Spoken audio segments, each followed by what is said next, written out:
Hello everyone, আসসালামু আলাইকুম। Ranu tiptop cooking থেকে আপনাদের সকল বন্ধুদের স্বাগত জানাই। ভিডিওটি পুরো দেখার অনুরোধ রইল। ছোলার ডাল দিয়ে ডিমের রেসিপিটি কমেন্ট করো, লাইক শেয়ার করে আমার পাশে থেকো। যারা এখন পর্যন্ত আমার চ্যানেলকে সাবস্ক্রাইব করেছো তাদেরকে অসংখ্য অসংখ্য ধন্যবাদ।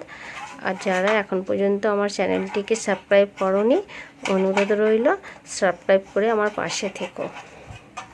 এখন আমি ছোলার ডাল দিয়ে ডিমের রেসিপি বানাবো। ছোলার ডালকে আমি কুকারের মধ্যে দিয়ে দেবো। এখানে কুকারের মধ্যে আমি ঢেলে দেবো। এখানে অল্প পরিমাণ জল দিয়েছি। এখানে আমি হলুদ গুঁড়ো দিয়ে দেবো। যেটাকে আমি নুন দিয়ে সিদ্ধ করতে দেবো। এখানে আমি 4 পিস ডিম নিয়ে নিয়েছি, সিদ্ধ করতে দেবো। 4 পিস ডিম দিয়ে আলু দিয়ে ছোলা ডাল দিয়ে দিয়েছি। ডালের উপর আমি আলুটাও দিয়ে দিয়েছি সিদ্ধ করতে। দেখুন ডালের সাথেই আলু দিয়ে দিয়েছি। নুন আর হলুদ গুঁড়ো দিয়ে আমি এটাকে চুলের ফুলে মাংস চাপিয়ে দিয়েছি। ডিমটা সিদ্ধ করতে দিয়েছি। আমি এখানে একটা পাতিলা বসিয়ে দিয়েছি গ্যাসের মধ্যে। এখানে আমি তেল দিয়ে দিচ্ছি। এই তেলের মধ্যে আমি আগে ডিমটা ভেজে নেবো। এর মধ্যেই দেখুন এখানে আমি ডিম দিয়ে দিচ্ছি। ডিমটা দিয়ে দেবো। এর উপরে অল্প হলুদ দিয়ে দেবো। এখানে অল্প হলুদ দিয়ে দিচ্ছি আমি ডিমের উপরে।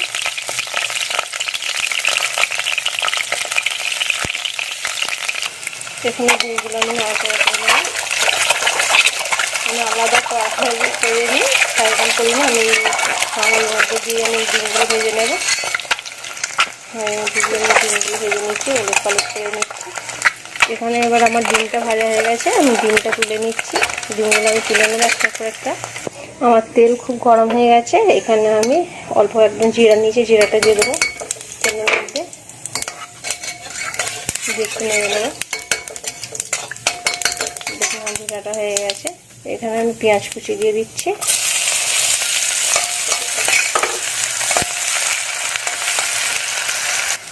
এখানে আদা রসুনের পেস্ট দিয়ে দেবো 1 চা চামচ। আদা রসুন পেস্টটা দিয়ে আমি একটু নেড়ে নেব ভালো করে, যাতে আমার আদার গন্ধটা চলে যায়। আর এখানে যে আমি আলুগুলো হালকা সিদ্ধ করে রেখেছি, সেই আলুগুলো এর মধ্যে ঢেলে দেবো। এটা আমি ছোলার মধ্যে দিয়েছিলাম, ওই জন্য ছোলার লেগে আছে, সেটা আমি ভেজে নেবো। তারপরে এর মধ্যে আমি মশলা দেবো, অ্যাড করবো। দেখুন এখানে আমার আলুটা ভাজা ভাজা হয়ে গেছে। দেখুন এখানে আলুটা আমার ভাজা ভাজা হয়ে গেছে। এবার আমি এর মধ্যে মশলা দিয়ে দেবো। এখানে আমি 1 চা চামচ হলুদ গুঁড়ো দিয়েছি। এখানে 1 চা চামচ লঙ্কা গুঁড়ো, 1/2 চামচ ধনে গুঁড়া, 1/2 চামচ জিরা গুঁড়া, সব দিয়ে আমি এটা কষে নেব। আমি হলুদ এমনিতে দিয়েছিলাম, আবার আমি হলুদ দিয়ে দিয়েছি। এর মধ্যে ভালো করে এটা 1 চা চামচ নুন দিয়ে দিয়েছিলাম। তো আমি পরিমাণ মতো নুন দিয়েছি। আপনারা পরিমাণ মতো নুন দিয়ে নেবেন। এখানে আমি ডালটা দিয়ে দেবো এর মধ্যে। কষাটা হয়ে গেছে, আমি ডালটা দিয়ে দিচ্ছি। দেখুন আমি পুরো ডালটা ঢেলে দিচ্ছি কুকারে।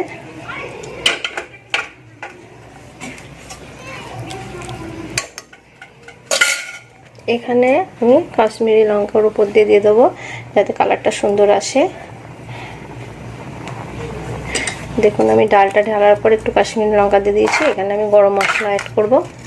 এখানে আমি 1/2 চা চামচ গরম মশলা অ্যাড করছি। এবার এটা ফুটে গেলে আপনারা আপনাদের হিসাবে আপনারা নামাবেন। এটা এখন ফুটে আগে দিয়ে দেবো একটা একটা করে। দেখুন আমি ডিমগুলো দিয়ে দিচ্ছি।